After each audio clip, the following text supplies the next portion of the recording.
नमस्कार दोस्तों, मैं आशुतोष पांडे उड़ान द फ्लाई के इस ऑनलाइन माध्यम से आप सभी को हिंदी व्याकरण के कुछ नियम जो जनरली एग्जाम में पूछे जाते हैं उनको बताने के लिए प्रस्तुत हुआ हूँ। साधारणतः आप सभी जानते हैं कि हिंदी व्याकरण में तद्भव तत्सम, विशेषण विशेष, विलोम शब्द, पर्यायवाची, वर्तनी, अनेक शब्दों के लिए एक शब्द, लोकोक्तियाँ, मुहावरे, शब्द शुद्धि, ऐसे अनेक चीज़ें होती हैं जो पूछी जाती हैं। उसी श्रृंखला में आप देखेंगे कि ये सिर्फ न विभिन्न लोक सेवा आयोगों बल्कि वनडे के एग्जाम में भी पूछी जाती हैं।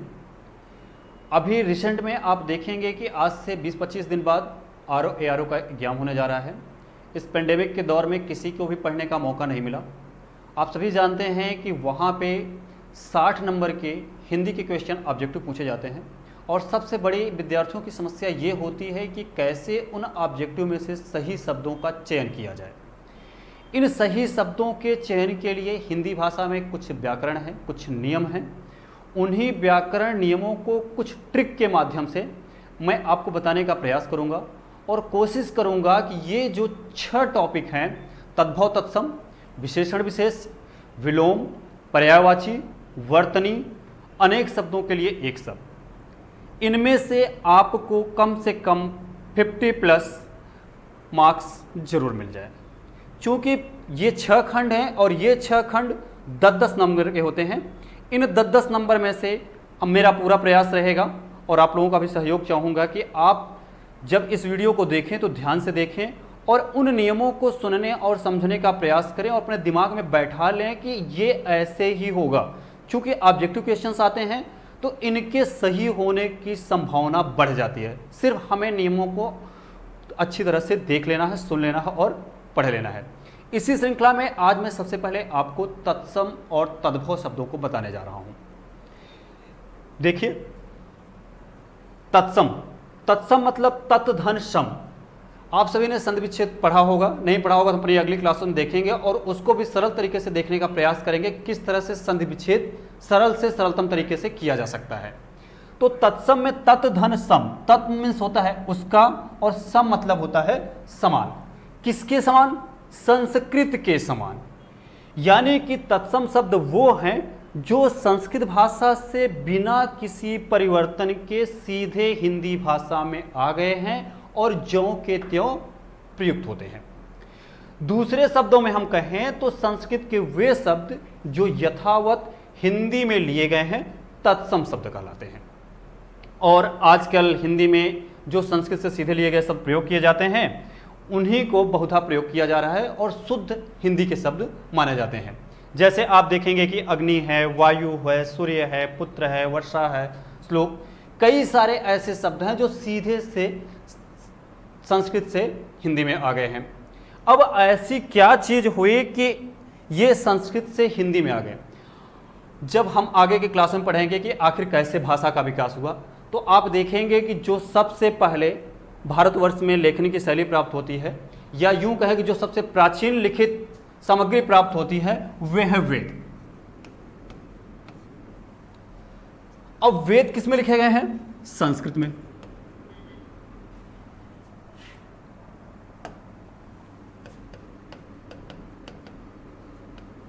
संस्कृत, इसीलिए जो वेदों की संस्कृत है उसे संस्कृत, वैदिक संस्कृत कहा जाता है। और इस वैदिक संस्कृत से आगे चल करके हम देखते हैं कि यहां पर लौकिक संस्कृत का विकास होता है। क्योंकि वैदिक संस्कृत बहुत क्लिष्ट थी, बहुत ही कठिन थी, ध्रुव थी, इस वजह से संस्कृत भाषा का, लौकिक संस्कृत भाषा का विकास हुआ। और उसी लौकिक संस्कृत भाषा के विकास के क्रम में आप देखेंगे कि पाली और प्राकृत,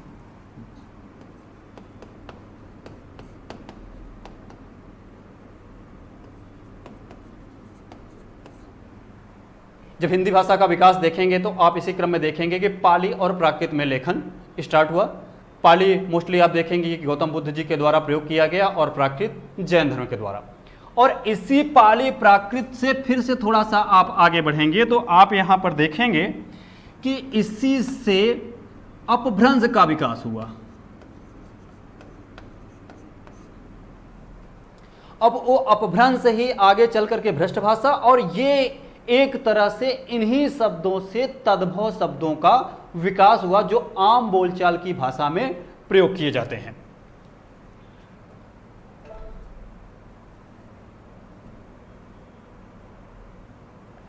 अब यहां पे आप देखेंगे कि तत्सम शब्द भी दो प्रकार के होते हैं।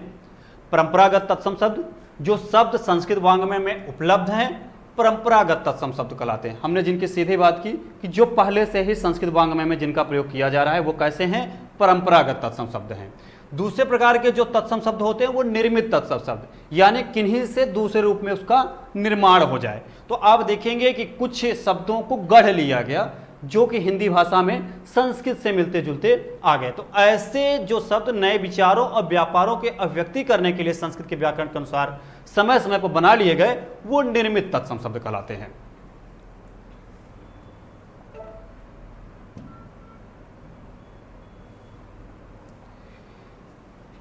अब हमने तत्सम तो देख लिया, तो फिर तद्भव क्या है? तद्भव शब्द तत् धन भव से मिलकर बना है। फिर से वही तद्भव का हमने यहां पे संधि विच्छेद कर लिया। आप सभी जानते हैं कि तत् मतलब होता है उससे और भव मतलब होता है उत्पन्न होना। इस तत् और भव किससे उत्पन्न? संस्कृत से उत्पन्न, यानी कि वे शब्द जो संस्कृत से उत्पन्न या विकसित हुए हैं वो क्या कहलाते हैं? तद्भव कहलाते हैं। दूसरे शब्दों में जो संस्कृत शब्द रूप परिवर्तन के साथ हिंदी शब्दावली में आ गए हैं तद्भव कहलाते हैं। अभी हमने थोड़ी देर पहले चर्चा की कि पाली, प्राकृत, अपभ्रंश आदि से जो परिवर्तित होते हुए हिंदी में आए हैं वो शब्द क्या कहलाते हैं? तद्भव कहलाते हैं। जैसे आप देखेंगे कि कई सारे शब्द हैं जो कि संस्कृत में प्रयोग किए जाते हैं, जैसे कर्पूर है। कर्पूर को हम तद्भव में हमारे अब आम बोलचाल की भाषा में कपूर कहा जाता है। हस्त है, हाथ जिसे हम खाते पीते हैं का अन्य कार्य करते हैं, उसको संस्कृत भाषा में क्या कहा जाता है? हस्त।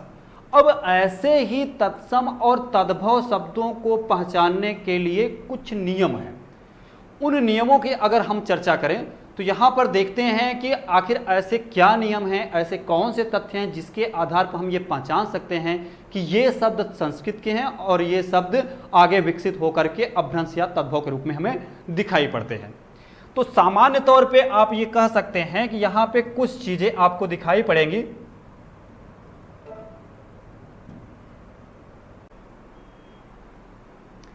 अब हम तत्सम और तद्भव पहचानने के कुछ नियम देखते हैं।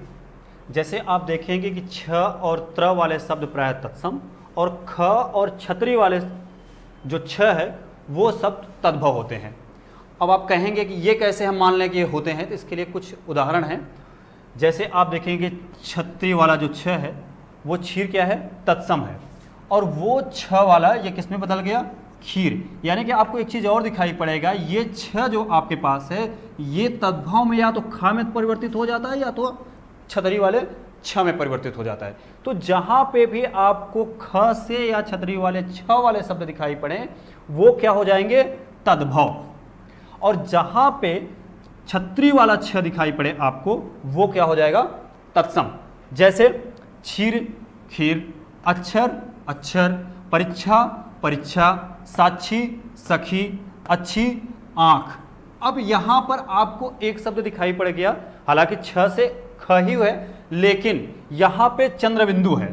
तो एक नियम ये आप याद रखिएगा कि जहां कहीं पे भी चंद्रबिंदु दिखाई पड़े किसी भी शब्द पे, ये मान के चलिएगा कि वो शब्द 100% तद्भव ही होगा।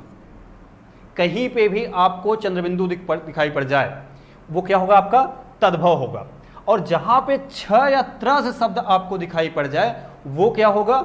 आपके तत्सम ही होंगे।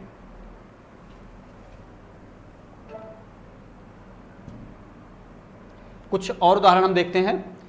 क्षेत्र खेत, दक्षिण दाहिना, मच्छिका मक्खी, मच्छर मक्खन, रात्रि रात। अभी हमने कहा था जहां पे भी त्र आ जाए तो यहां पे रात्रि रात। अक्षोभ अखरोट, यहां पे भी देखेंगे आप छ किसमें बदल गया है? ख में बदल गया है।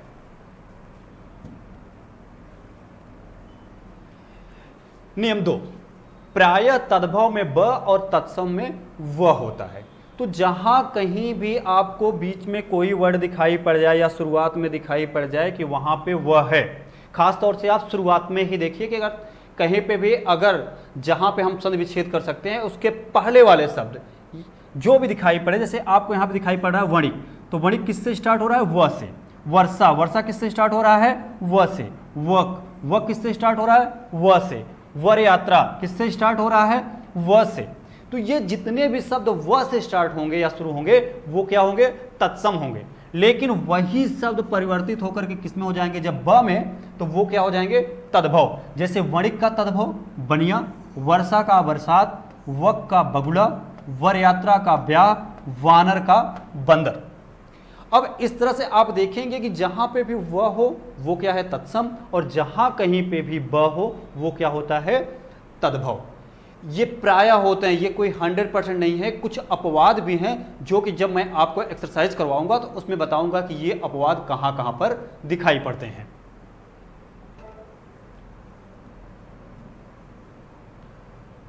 कुछ और उदाहरण है। विद्युत, बिजली, उद्वर्तन, उबटन, वत्स, बच्चा, वधु, बहु, विभेदिका, बहेड़ा, द्विवेदी, दुबे, वर्कर, बकरा। तो ये कुछ शब्द हैं जो कि वही आपको दिखाई पड़ रहे हैं, वो तत्सम होंगे, और जहां पे ब से स्टार्ट होगा वो क्या होंगे? तद्भव होंगे। नियम 3, प्रायः स, ये शरीफा वाला स तत्सम होता है, और ये बड़ा वाला स जो कि श्रौता वाला स है ये तद्भव होता है। इसको हम कुछ उदाहरण के माध्यम से देखते हैं। जैसे शब्द है, ये आप देखेंगे कि शरीफा वाला स है और इसका जो तद्भव है वो शबद है। यहां पे आपको क्या दिखाई पड़ रहा है? श्रौता वाला स। इसी तरह से राशि, रास, सुख, सुवा, सुंड, सूंड, श्यामल, सांवला। तो यहां पे आपको दोनों नियम दिखाई पड़ेंगे। अभी हमने जो पिछले नियम की बात करी कि अगर कहीं पर भी आपको ये चंद्रबिंदु दिखाई पड़ जाए तो वो तद्भव ही होगा। तो एक तो आपको ये चंद्रबिंदु दिखाई पड़ रहा है जिसकी वजह से तद्भव होगा, और दूसरा आपको यहाँ पे श्रौता वाला दिखाई पड़ रहा है जिसकी वजह से भी ये क्या होगा? तद्भव ही होगा। तो आप सिर्फ सामान्य तौर से याद रखिए कि ये वाला स जब होगा तब ये तत्सम होगा, और ये वाला स होगा तो ये क्या होगा? तद्भव होगा।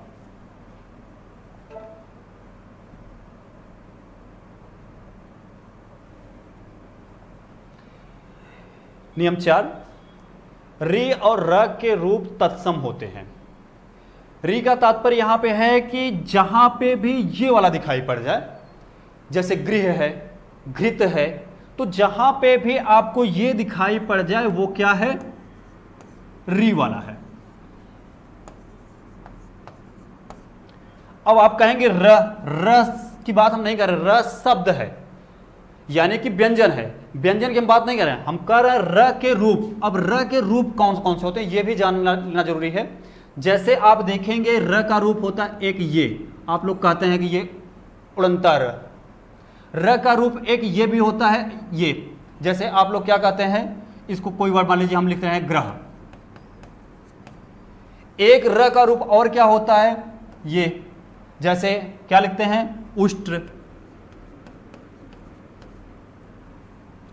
जैसे अब यहां पर आप देखेंगे कि ये जो र के रूप हैं, अगर ये र के रूप कहीं पे भी आपको दिखाई पड़ जाएं, वो 100% ये मान के चलिए कि वो तत्सम ही होगा। उसी तरह से जैसे री के लगे हुए शब्द आपको दिखाई पड़ेंगे वो भी क्या होंगे? तत्सम होंगे। जैसे आप देखिए यहां पर श्रृंगार, श्रृंगार क्या है? यहां पे आप देखेंगे कि री लगा हुआ है। शमश्रु, यहां पे आप देखेंगे कि ये यहां पे भी री लगा हुआ है। घृत, यहां पे भी रित लगा हुआ है। मृतिका, यहां पे भी री लगा हुआ है। घृणा, यहां पे भी री लगा हुआ है। दृष्टि, यहां पे भी री लगा हुआ है। हरिद्रा, यहां पे आप देखेंगे कि ये र का रूप आपको दिखाई पड़ेगा। तो इस तरह से जो भी जहां पे भी आप र के रूप दिखाई पड़े या री लगा हुआ दिखाई पड़े वो क्या होगा? तत्सम होगा। श्रृंगार का तत्व आप देखेंगे श्रृंगार होता है। शमश्रु का मूछ, घृत का घी, मृतिका का मिट्टी, घृणा का घिन, दृष्टि का दीठी, हरिद्रा का हल्दी। तो इस तरह से आप देखेंगे कि पहचानने के नियम बहुत सरल हैं, सिर्फ आपको करना कुछ नहीं है, सिर्फ इनको पहचानना है कि कौन से शब्द होंगे तो वो तत्सम होंगे और कौन से शब्द होंगे तो वो तद्भव होंगे।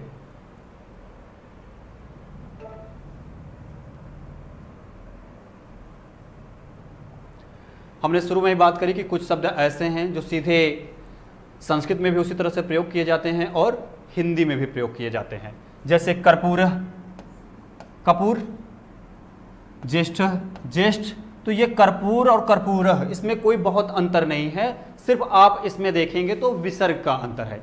इसी में मैं आपको एक नियम और बता देता हूं। पहला विसर्ग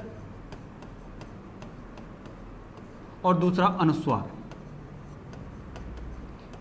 ये जब हम लोग स्वर और व्यंजन की क्लासेस करेंगे तो वहां पे देखेंगे कि विसर्ग क्या है, अनुस्वार क्या है, लेकिन सामान्य तौर पे चूंकि आप इसको जानते रहेंगे तो आपको तत्सम तद्भव करने में आसानी होगी।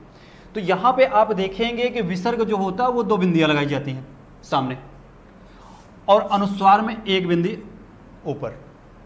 तो जहां पे अनुस्वार या विसर्ग जैसे दिखाई पड़े, ये मान के चलिए कि वो प्रायः क्या होंगे, तत्सम ही होंगे, क्योंकि संस्कृत में सामान्य तौर पे आप देखेंगे कि यहां पे विसर्ग और अनुस्वार शब्द का प्रयोग किया जाता है। इसी में आप लोग एक चीज और ध्यान दीजिएगा कि संस्कृत के जो उपसर्गों से बने शब्द होते हैं वो भी क्या होते हैं, तत्सम होते हैं। ठीक इसी तरह से आप देखेंगे कि जो हिंदी के उपसर्ग से बनते हैं,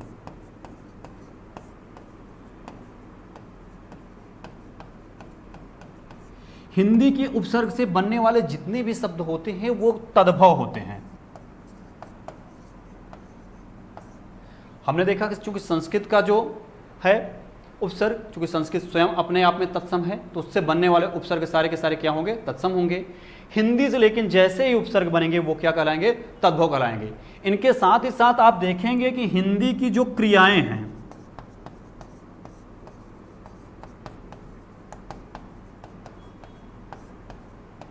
ये भी क्या होंगी, ये भी तद्भव होंगे। जैसे लिखना, पढ़ना, खाना, पीना इत्यादि बहुत सारे वर्ड। तो जो भी हिंदी की क्रियाएं हैं वो क्या होती हैं, तद्भव होती हैं। इसके अलावा आप एक तथ्य और यहीं पे जान लीजिए कि अंक 1 2 3 4 5 6 7 8 जो हम पढ़ते हैं, उन अंक के जितने भी शब्द होते हैं अपवाद स्वरूप एक को छोड़कर, इस एक को छोड़कर हिंदी के 2 3 4 5 6 7 जो भी आप शब्द बोलते हैं वो सारे के सारे तद्भव होते हैं। तो ये आप फैक्ट ये भी जान लीजिए। उसके जो है तत्सम जो होंगे उसकी चर्चा हम आगे करेंगे प्रैक्टिस सेट में। नेक्स्ट,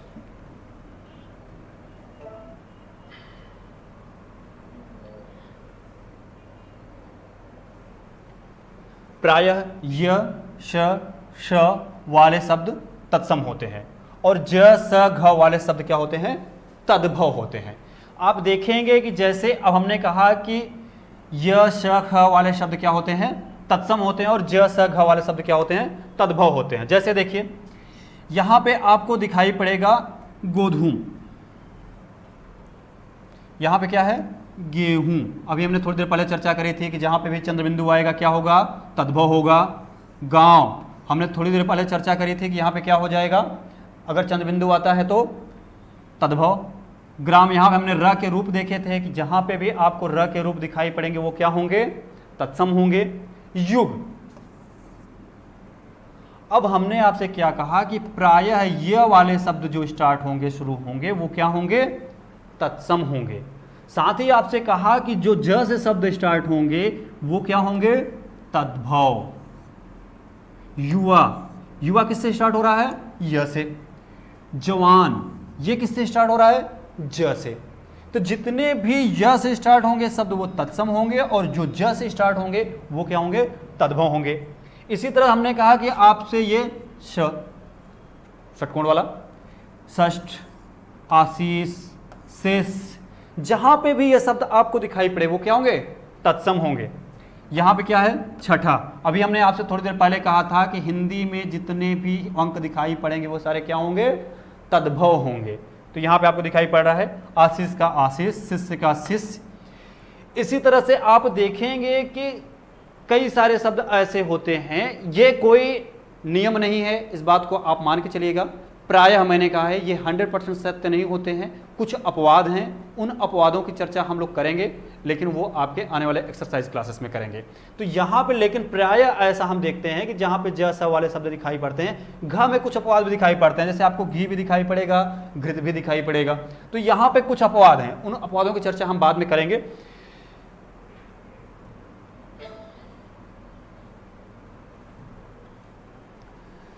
कुछ और भी नियम हैं, उनको भी अगर हम देख लें तो ज़्यादा बेहतर होगा।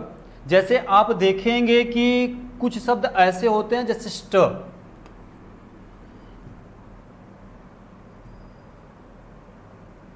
सलेश, इन नियमों के अलावा कुछ और भी ऐसे नियम हैं जिनको हम देख लेते हैं, जिससे तत्सम और तद्भव को पहचानने में आसानी होगी। जैसे जिन शब्दों में स्ट होता है, षटकोण वाला आधा स और ट, ऐसे शब्द आप देखेंगे कि ये तत्सम ही होंगे। अब आप कहेंगे कि तत्सम ही होंगे तो एक दो उदाहरण भी दीजिए। जैसे दृष्टि, अब आप देखेंगे कि यहां पे दोनों चीजें लागू हो रही है, स्ट वाला भी लागू हो रहा है और री वाला भी लागू हो रहा है। तो री वाला तो आपको याद ही है, लेकिन हमने इसको इसलिए बताया कि स्ट भी आपको अगर कहीं पे दिखाई पड़ता है, जैसे और कोई शब्द दृष्टि का आप जानते ही हैं कि इसका जो तद्भव होता है वो दीठ ही होता है। दूसरा शब्द आप लेते हैं, चलिए जहां पे कि इस तरह का कोई वर्ड ना हो जो कि पुराना वाला नियम लागू हो, जैसे विष्टा,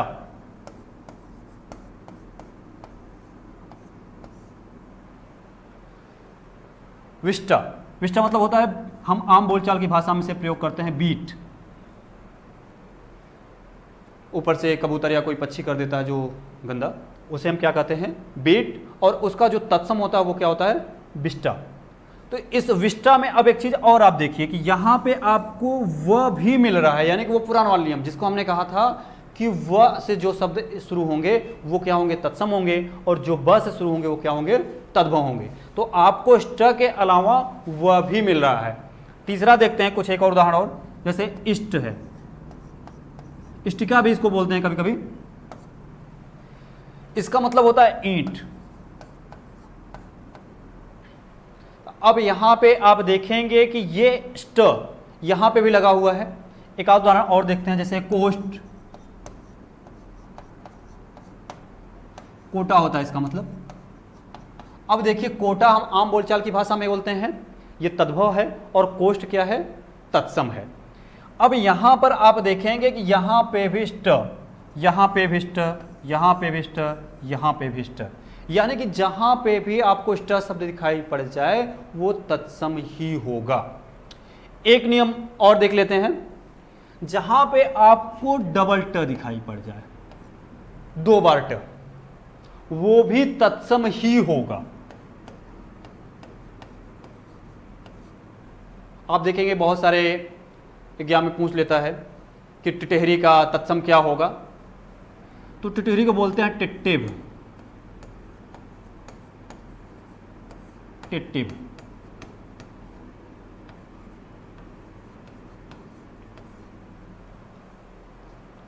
अब यहां पे देखिए,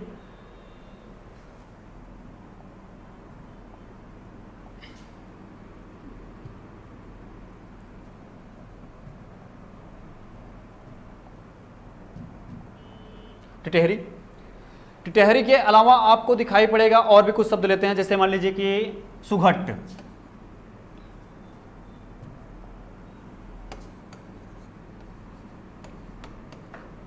अब आप चाहे ट को इसके नीचे लिख दीजिए, चाहे ट के नीचे हलंत लगा दीजिए, तो आपको आधा ट मिल जाएगा। तो सुघट, सुघट का जो यहाँ पे हम आम बोलचाल की भाषा में बात करते हैं उसे कहते हैं सुघड़। और भी एक दो उदाहरण जो कि बेसिकली बार बार विभिन्न परीक्षाओं में पूछा गया है, उनको भी हम देख लेते हैं। जैसे आपको एक शब्द दिखाई पड़ेगा लिंगपट,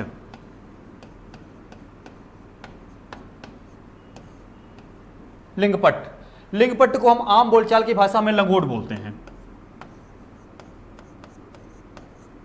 अब आपको यह भी दिखाई पड़ेगा कि यहाँ पे चंद्रबिंदु भी दिखाई पड़ रहा है, तो चंद्रबिंदु से आपको पता लग जाएगा कि ये क्या है, तद्भव है। और हमने डबल ट की बात करी है जहां पे, वो लिंगपट आपको दिखाई पड़ रहा है कि ये क्या है, तत्सम है। अर्घट,